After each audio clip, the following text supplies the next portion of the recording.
just want you to take a deep breath.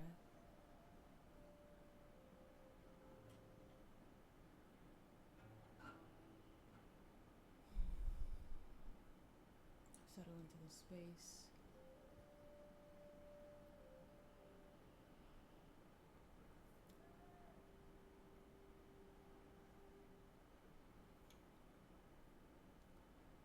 And prepare some tea if you're able to.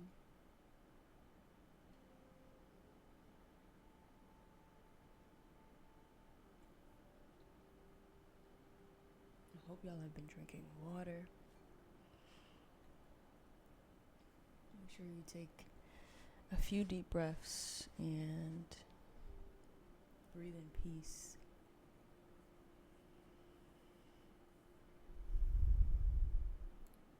Exhale fear.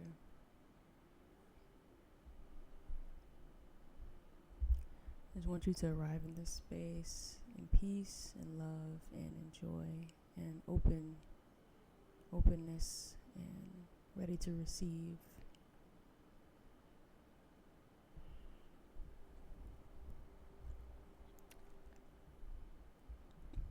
I want to welcome you with open arms back to the show.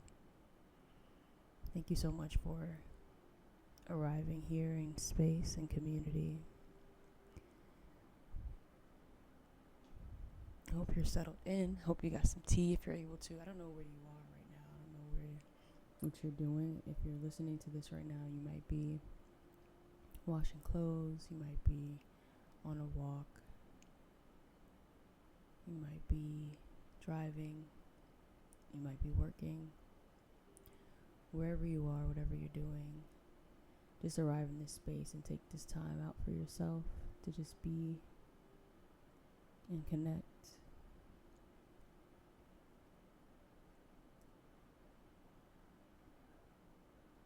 I'm happy that you joined me today, and I hope that you've been well, friend. I know it's been a while since we have spoken to each other, but I hope that you have been well. I hope that you have been in high spirits and high energy. I hope that everything you've been manifesting for yourself has been coming to fruition and more.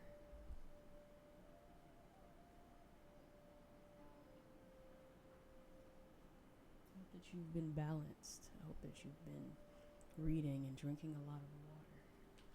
I hope that you've been drinking water.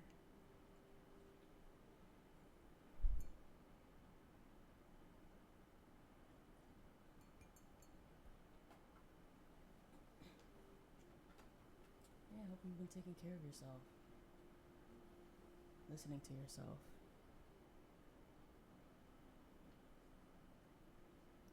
And I hope that you have been reminded of love, of kindness. As we're turning into colder temperatures and colder time of the year, I hope that you've been feeling warm. I hope that you've been feeling warmth and turning inward into yourself and finding that to be a really sacred, healthy space. I hope that you actually have been turning inward to yourself and seeing things that you want to improve in terms of growth. Seeing things that make you feel like growth is possible.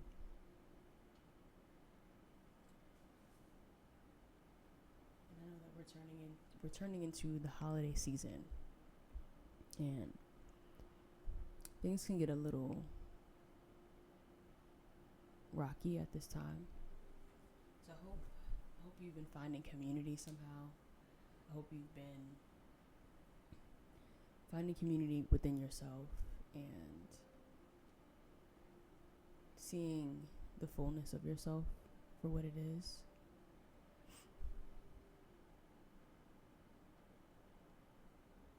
But how have y'all been doing? I know the last few months have been pretty rocky for me. They've been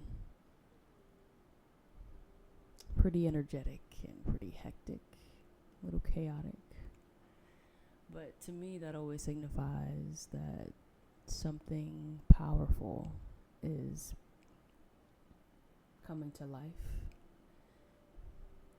and I need to be ready for it and make room for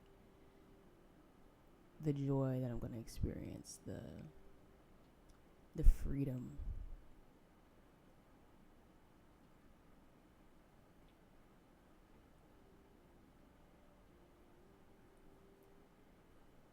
I hope it's been easeful for y'all, and I hope that you see the lessons in whatever you're going through, whatever part of your journey that you are walking in. I hope that you are able to tap into your emotions and tap into your ability to feel, your ability to sense, and your ability to know. And I hope that you're vibrating at a high frequency right now, because during this time, the holiday time, it can be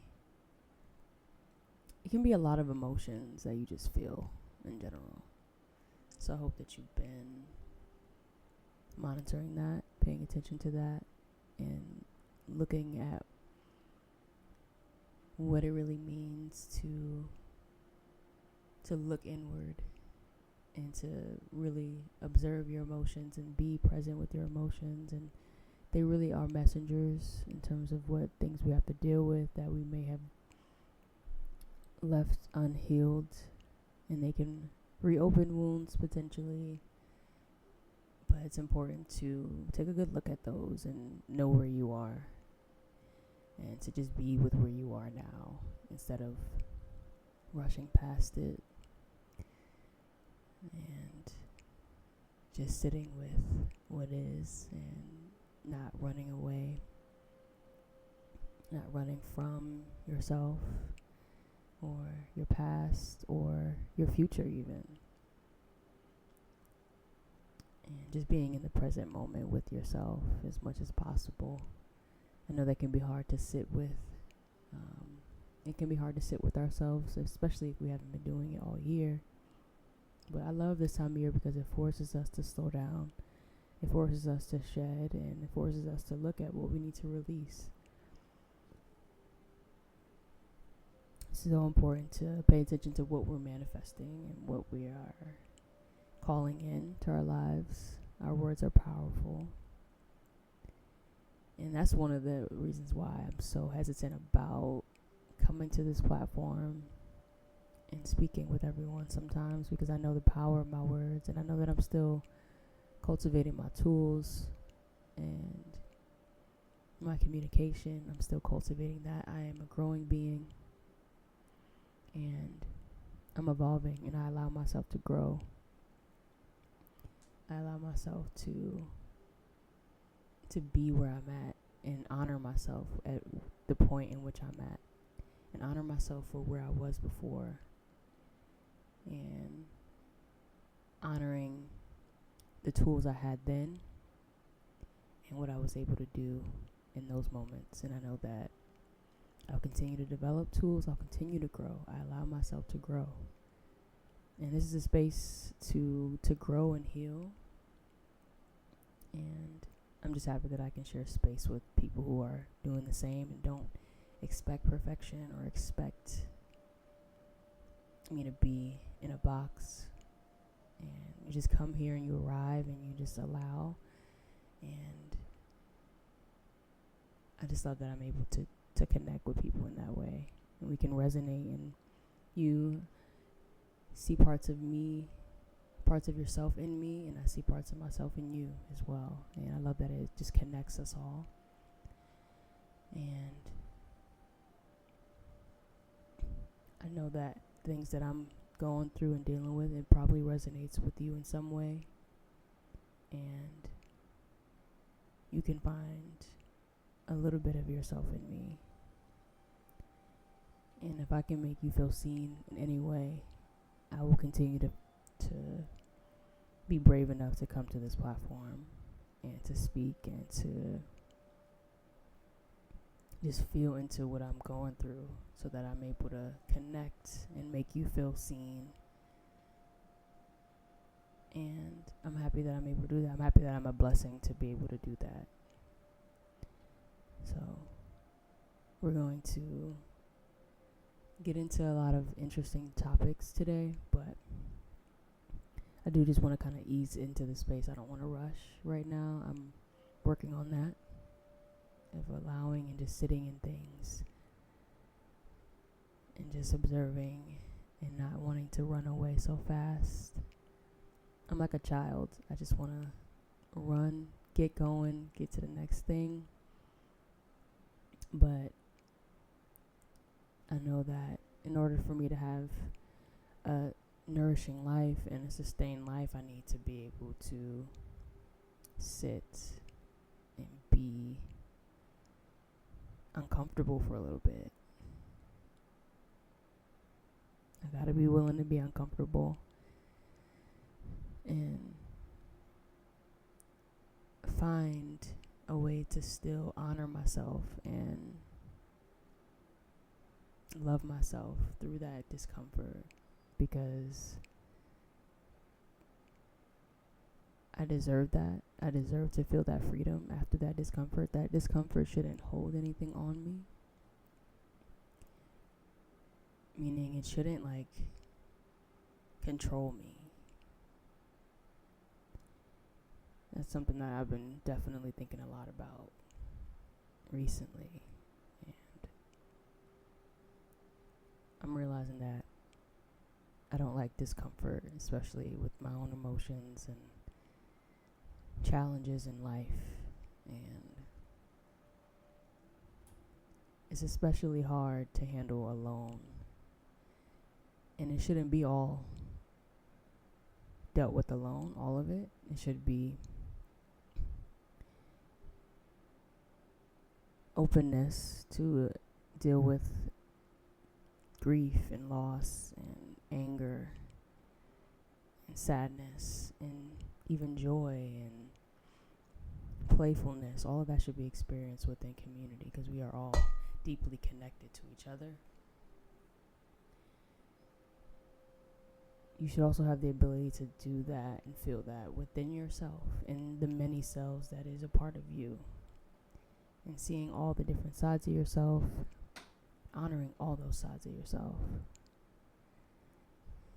And being willing to hold space for all parts of you.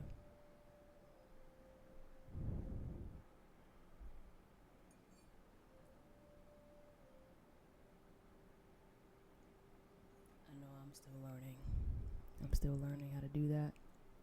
I'm still building up my tools and my arsenal. And I'm not perfect. And I give myself grace.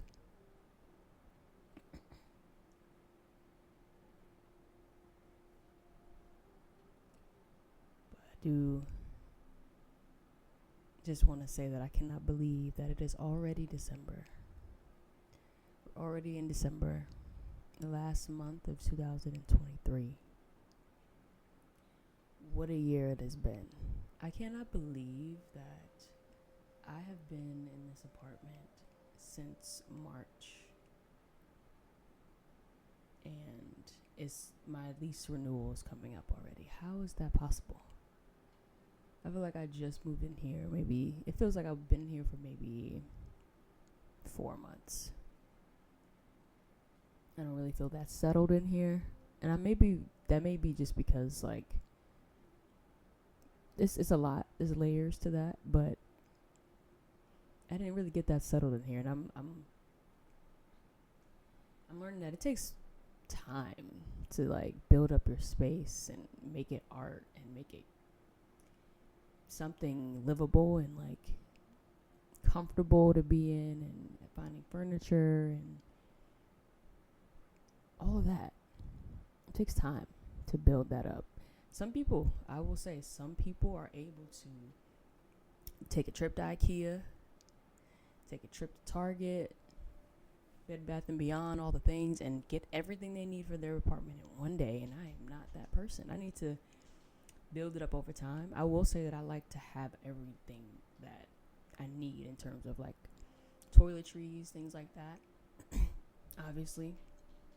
Maybe that's not obvious, but for me, that's obvious. Just having toiletries and things um, that I need in terms of like day to day stuff. But like in terms of like the bigger things like furniture, art in the space, and curtains, aesthetic, those things, I don't really feel like I need that immediately because I like to fill out the space to see how I envision it, how I want it to look. I want it to have a certain feel, a certain element to it. I like it to be like a project for real. And honestly, that takes time. That takes time and dedication. So I just need to be able to sit in my space for a little bit, look at what I want to make it, then build that up. I've added some things in here. I have a few art things up in here. I got this nice couch. I got a nice mirror that I like. So I have some elements and some like pieces that I really appreciate about it. But it's still definitely not the full thing of what it could be. And it's already time to renew my lease, and I'm going to be moving soon, and I never really felt that settled in here. But I am going to try to make the best out of these last 3 months. I know I have 3 months left, and that is a good chunk of time. So I still have some time left, but it just feels like, wow, I've already been here for 9 months. So, but I've had really great moments in here where I felt really centered in here, and I've made my home as my sacred space, and I've made it that. I've made it sacred to be here. But still so much I can do in here, and I'm just looking forward to being able to do that in the last few months that I have left. Well, we'll see what happens, child. I don't know what's going to happen. How do y'all design y'all apartments? Like, what do y'all do? Like, do y'all set up like Pinterest boards? Like, what do you do? Like, what's the step? What's the process? What does that look like for y'all? I'm so curious. So I feel like having support definitely helps. But if you just by yourself, you just dolo. I feel like you got to muster up a lot of energy. That got to probably already be in you to kind of just handle things like that by yourself. I kind of want it that way because I never really had that growing up. I never had my own space like that. I've always lived with other people. And I like this. I like having my own space that I can design for me personally. But I also love hosting as well. Like, I'm a host. I love having people over. Obviously, people are going to come into my space. But it's like, I want to make sure that it feels like me at the same time. Like, I want it to be a reflection of me and a reflection of my growth. And also feel grounded and peaceful and joyful. All of that. So it's a process that I'm learning. But I've done this a few times. And I'm still not at a place where I have like things that fit and go together, and it has a look and it has a certain like taste to it. I really want to get to that point where I can like design my entire space. But honestly, I've been moving so much, I haven't even really had the time or the energy to do that. I just be moving a lot. Being uprooted takes a lot of that energy away from you to want to really design, put your house together. I am tired. I don't think I've been in a consistent place for more than, obviously, like, since I've been a child. I'm only 29 now, but since I've been a child, I haven't lived anywhere for more than like 5 years. So I'm always being uprooted. Something's always changing. Something always shifts and moves, and things happen. So never really get that comfortable. And I want to be able to have a space where I'm grounded in and rooted in. Yeah, and I'm able to make my spaces a home and make it sacred and comfortable. So I appreciate that. And I'm grateful for my space, and I just wish I had more energy to really make it more than what it could be.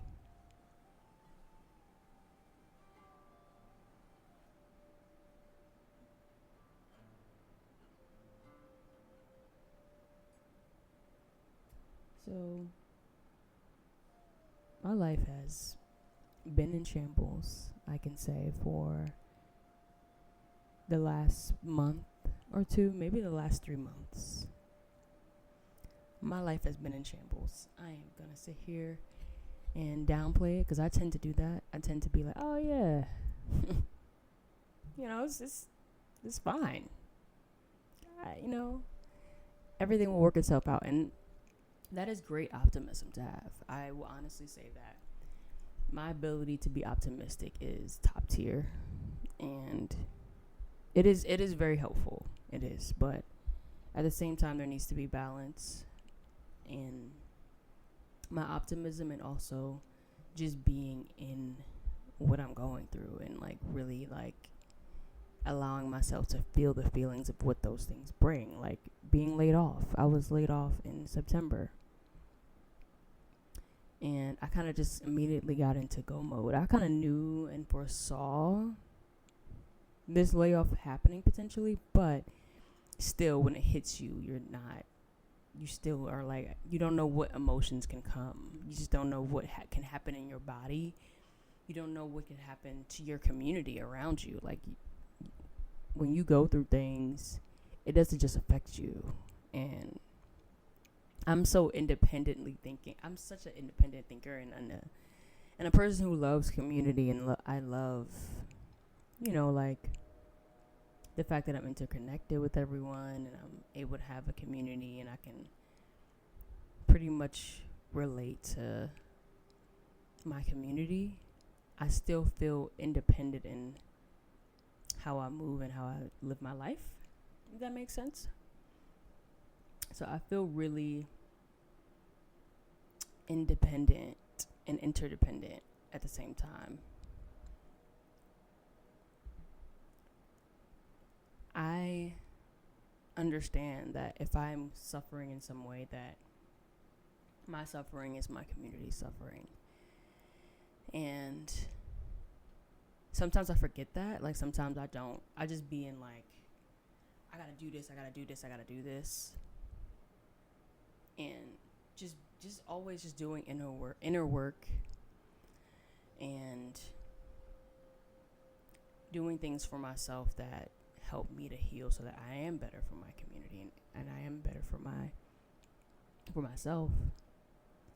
That I forget that even the unhealed parts of me, or even when there's new wounds that I experience, that still affects my community, because this is a space where we all heal together. And once we are able to heal ourselves, we're able to heal everything around us, and we spread love and we spread healing. Healed people. And, I truly believe that the more that I'm able to heal, the more I uplift everything around me. And the same thing goes the opposite way. But I never really took time to understand that new wounds still affect my community too. So if I'm experiencing some type of crisis, people genuinely feel what I feel, They are me, I am them. So I don't think I've felt that outside of family before, in terms of my relatives, I would say. Right? So my relatives have felt that because those are the people that's the family I was born into. However, now that I'm cultivating family outside of my relatives and my bloodline, I'm still collecting all of the elements of family together, community coping, community grieving, community healing, things like that, where one person shouldn't be isolated and one person can still be held as in community, where I'm used to just handling things by myself and I got it. I'm the oldest sibling. Excuse me. I'm the oldest sibling. I've kind of always been able to handle emotional things for myself. I've never really needed to talk with anyone about emotional stuff. That's kind of like I'm naturally able to heal myself and just make myself feel the best that I need to. But allowing other people to do that for me has never really sat well with me. I kind of like to have that freedom and that autonomy, I guess. But it is something that community is kind of craving for me, that I'm noticing too, to be able to just pour into me. And so I'm allowing that now, and I'm allowing the balance of being independent and also receiving support, receiving love, receiving appreciation, receiving recognition. I've always dreamed of being seen and heard, and all the things that I've dreamed about that my inner child wasn't able to receive. Quick side note, I did an inner child meditation, and it was done by Londrell. If you haven't heard of Londrell, please check out Londrell. Phenomenal healer, phenomenal meditation, phenomenal experience of healing and liberation, and just affirming my inner child, that I hear them, I see them, everything that I didn't feel. It called in moments of you having to revisit moments where you didn't feel heard as a child, you didn't feel seen, and being able to give myself that love and that recognition was really important for me, and also to receive it from my inner child too, as the adult that I am now, was really, really important for me to go through. So I encourage you to do inner child work. I don't know where you are with that, but that is something that I want to do a whole episode about that, because I think it's super important. I think it's incredibly important to do inner child work and to really go into your inner child's world, and be with them. It's really important. So I'm going to do an entire episode about that pretty soon. So it's deeply important. I forget what I was about to say and why I mentioned that.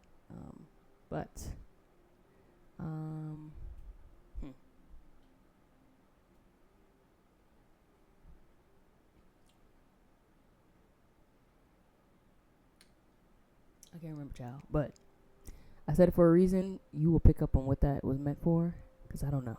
Okay, I just say the words that come to me, and the universe, spirit, and God will do the rest. Okay? So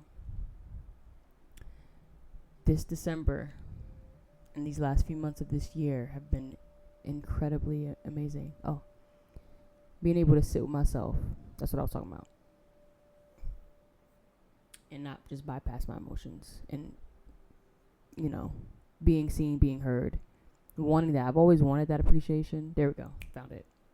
I've always wanted to be seen and kind of receive that appreciation. But I'm also trying to find the balance of, like, needing it too much at the same time. Like, I find myself needing to feel validated, and these are things that I have never really received from other people that I needed to feel, but I've always given it to myself. I've always made myself feel pretty loved, pretty safe, pretty heard, but from other people I haven't really received that. So I've always kind of yearned for that in community, and so now I'm receiving it, and I don't know what to do with it. I'm like, oh.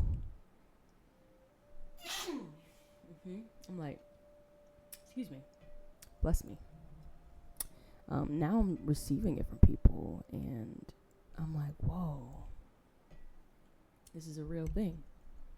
And so I'm just learning how to be with myself in that, and be with the self of me that never really got that, but wanted it, but now that it's present for me to receive, being with myself in calling it in and inviting it in and surrendering to it. That's the self that I'm moving in right now, and helping to to grow and to continue to water and pour into and send loving affirmations that I deserve that, and I love myself so much that I should accept it and I should appreciate it, and I deserve it, and it's something that I want and I crave and I should have. And just moving with the hardness and the walls and the fear, really, of the change that I may possibly have to make, the change that I'm welcoming in, which is a new life, a new version of me,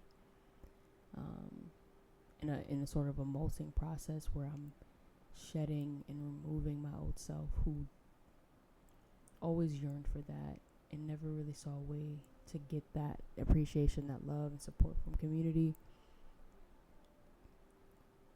And now I'm moving into a space, into a new version of myself where I am already receiving it, and I'm calling it in, I'm accepting it, and I'm surrendering to it.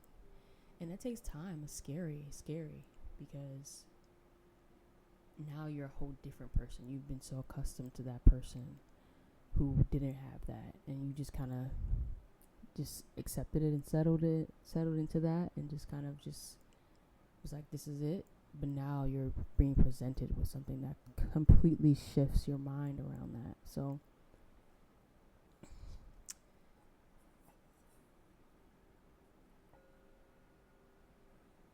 it takes a lot of mental and spiritual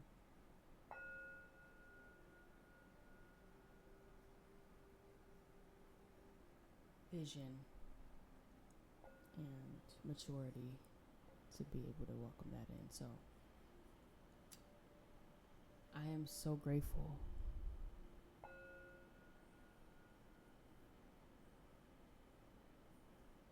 I'm so grateful, and I honor myself, and I honor the growth that I'm walking into, and I hope that you are as well.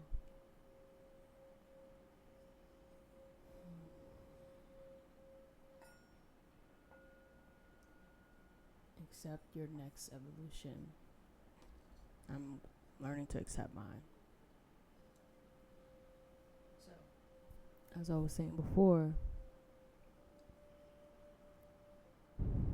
my last, quarter of 2023 has been interesting. I got into a car accident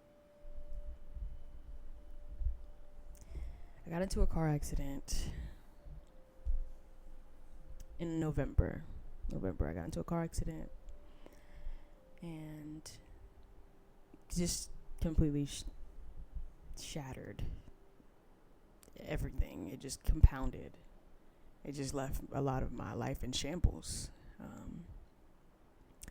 So I didn't have the ability to really afford. I could have afforded it, but I didn't really give myself time to budget and plan to afford just the ability to have insurance that covers collisions, because I just had liability insurance. So when I got to this accident, I wasn't able to get a rental because this was a 4-car accident. Wasn't enough money to go around, yada yada yada, all this insurance jargon and lawyer stuff and whatever, legal.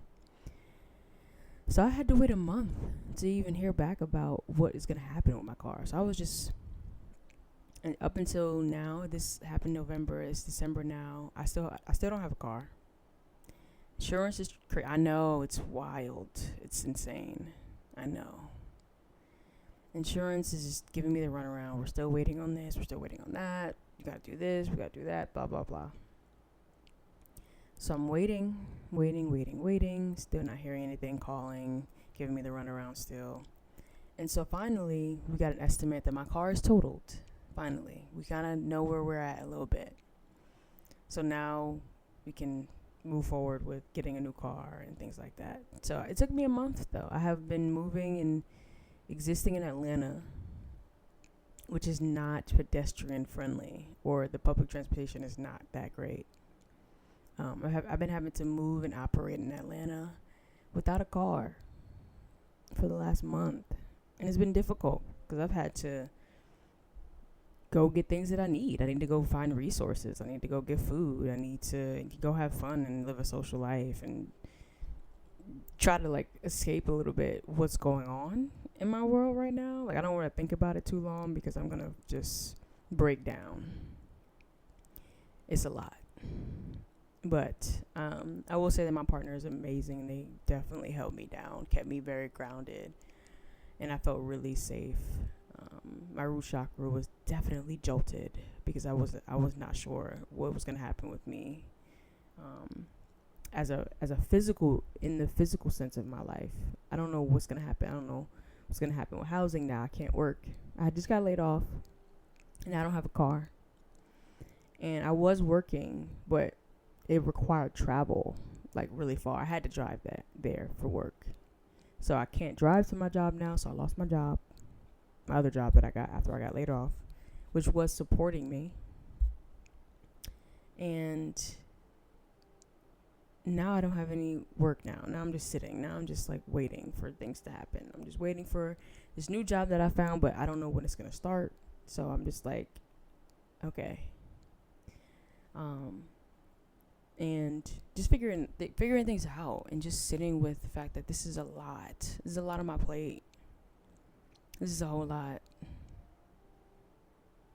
Like, crazy. No job, no car. And then now potentially losing housing because no job, no car. So, no car, no job, basically. So it's like the weight of capitalism was just on my neck. And just dealing with also community stuff, dealing with also just grieving my old job and grieving my car and having transportation so easily, and just doing a lot of emotional work at the same time. So I've just found ways to keep myself grounded, which has been really nice and helping me through this. And my partner, again, has been so helpful in helping me navigate support of resources, food, and transportation. It's been so nice, because I'm used to handling those things alone. Like, okay, I could just do this, boop, boop, boop, boop, boop. I'll just handle it like this. But usually those decisions are just made out of just fear. Or they're just like really irrational decisions, like really impulsive. I'm like, I just gotta figure something out. I just gotta get to a solution. I just gotta do something. But then it ends up like creating more of a ripple for me. So I'm learning to just sit, just truly just sit with where I'm at and what's being dealt to me, what's being handed to me. Here, you lost your job. Here, and just really like looking at myself outside of myself. Okay, this is happening to me right now. I don't have a job right now. Okay, I don't have a car right now. Okay, my lease, I thought, ended in June, but now I'm realizing that it ends in March. So now I'm shambled with that. And because I haven't been working for like essentially like 2 months, October, November, and now just getting my job in December, I haven't had any income to pay for rent. So what's going to happen with that? So much uncertainty, so much ambiguity, just not knowing what to do with these decisions. Like, how do I handle this? Like, what do I do? And capitalism is just like, figure it the fuck out. We don't care. And the weight of capitalism is so tough. And the way that we have to grieve and move emotionally in capitalism is very, very difficult. I remember working at Waffle House before, and I had lost my grandmother. This is around 2018 or 2019. And I had to go to New York to handle the arrangements. And the way that they handled my bereavement was just so eye-opening to me.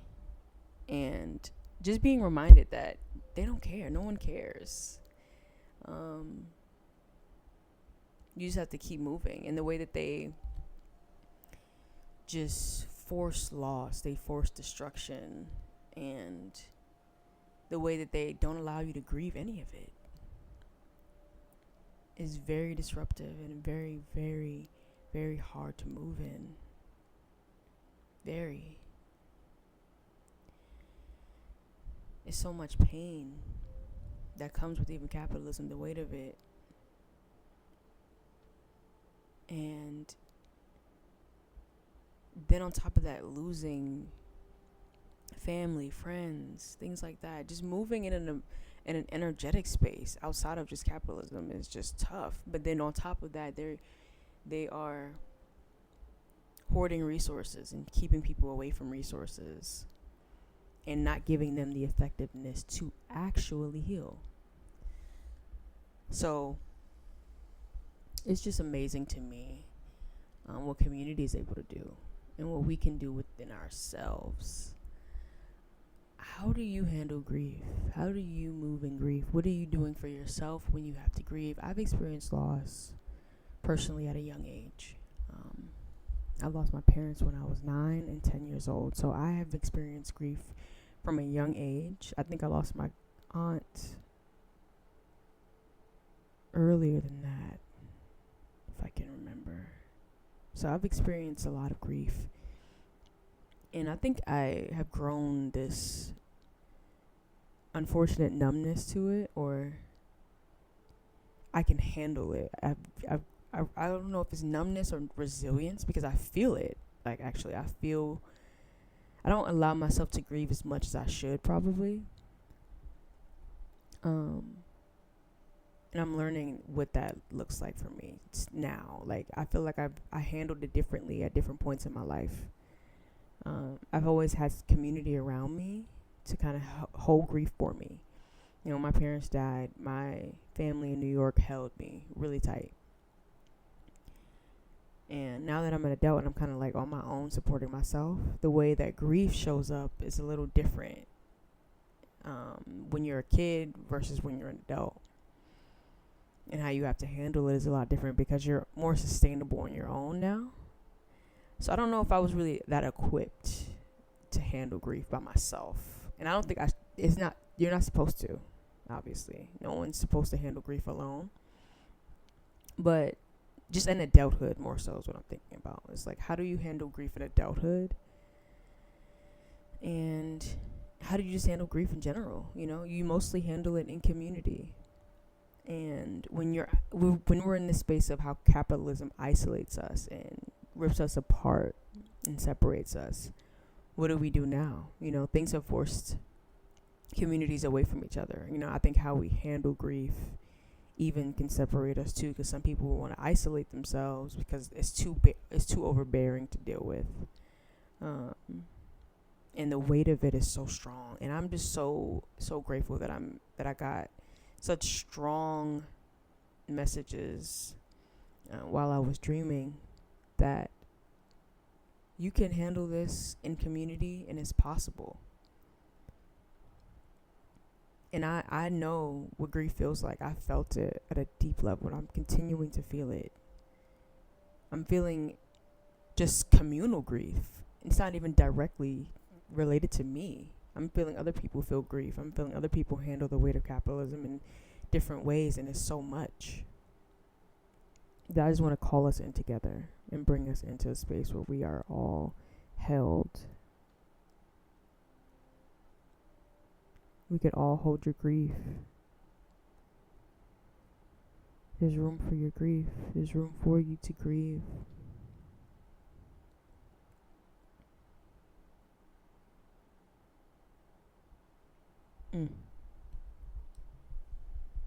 So I just want to continue to give tools and support Please reach out if you need support with grief, and just face your grief and just sit with it. Please sit with your grief. I'm learning how to do that too. I'm learning how to sit with my grief. I'm learning that I can't just keep jumping and moving and distracting myself from my own grief. I have to feel it. I have to sit with it and honor it. It's so important. And even if I can't do it alone, I need to find a way to release it and to also just move in it and just even acknowledge it. Just acknowledge that I'm feeling grief right now. I feel grief on so many ways and so many levels. It might be because I have like a lot of Scorpion in my chart, so like there's a lot of connection to the underworld and death to me. So it can be a place of fear, or it can be a place of like opportunity. And I think the way that capitalism moves around it, it's very fearful. It can be such a beautiful thing, but the way that it's moved here is so destructive. The way that death is monetized is so destructive. But I just want to talk about it spiritually and emotionally and energetically for a second, because that's really what I feel like my gift is, and what I get messages to speak on about, and I'm supposed to do it. So Spirit is letting me know that there are tools that you can use to handle your grief, right? So the earth is such an important tool to handle grief, right? So when we think of grief and loss, we think of no longer having that thing. What can replace that? You're always going to be dealing with the grief of losing parents. That's something that I will continue to live with for the rest of my life. And it's okay. It's okay that I have to move in it, because I know that I have tools, and I know that my spirit, my intuition is supporting me. I'm supported by the earth. I will continue to feel that, though. Both can exist at the same time. I will continue to feel the grief of loss. I will continue to have loss. I can feel grief from disappointing of plans. Like if I make plans with my friends, or I make plans with someone who I want to be a friend, and they reschedule, I feel that grief. I'm now like, wow, now I'm disappointed. Dang, I really kind of already envisioned that happening. I already kind of was there. I remember grieving this basketball game that I was supposed to have. I was like, I don't remember how old I was. It was like, maybe I was in middle school or high school. It was a basketball game for my AAU team. Shout out my AAU coach, Chloe Hilliard. She's like a crazy comedian right now. She let me know, I think through a text or something, we had a group chat or something like that, that the game was canceled. And I was so ready for that game, when I tell you. And so I think it's so important to be able to really step outside of just moving and like just being so obsessive and like just focusing on being hyper focused, because sometimes you need to pull yourself out of that focus, especially the focus of capitalism and hustle culture.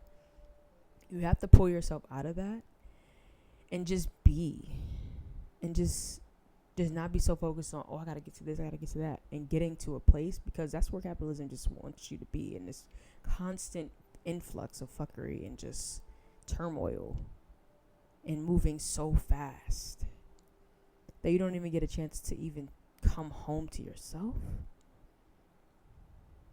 So do that for you. Come home to you as often as possible.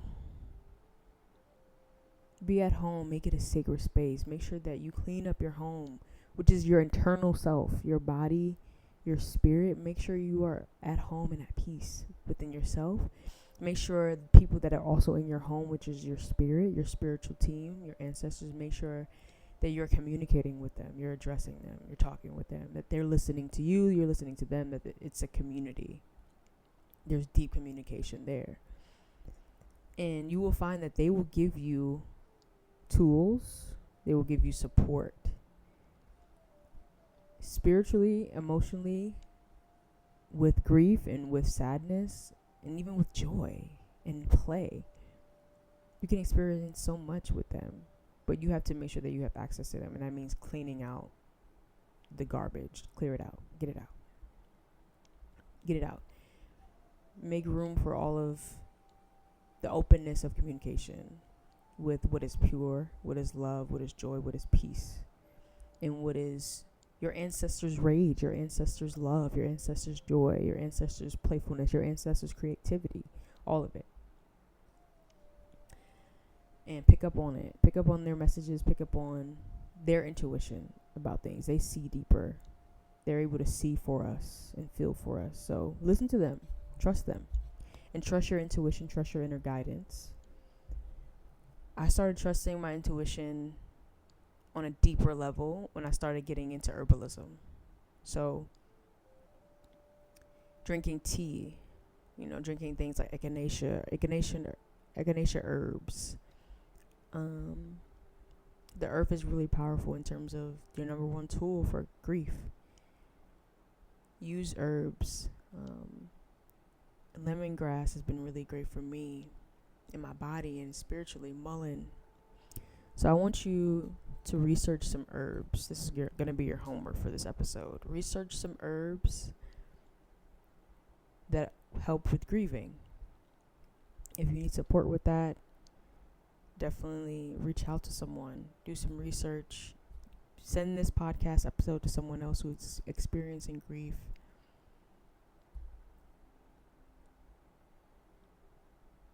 Who's experiencing loss.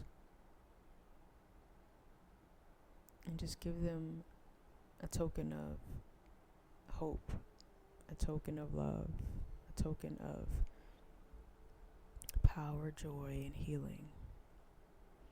And maybe you can talk with them about herbs that resonate with them, and you can talk to them about herbs that resonate with you. Just discuss herbs and the earth and how the earth helps you to heal and get through grief, specifically grief. I have to do my own research on that too. That's something that I'm going to be doing. So if I hear about anything, I will definitely mention them on the next episode. But the earth is so important in keeping us grounded and having a focus of creating new life, whether that's through art, play, dancing, create new life, because you have the power to create new life. And that new life will never replace what you lost. But it will give you hope in a space to pour the energy of grief into a new vessel, something that can be reborn.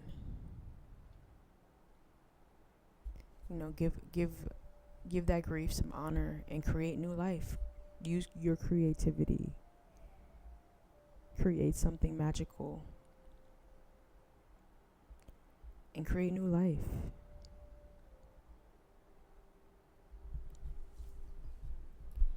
So I really, really, really, really hope that y'all enjoyed this episode. I really, really do.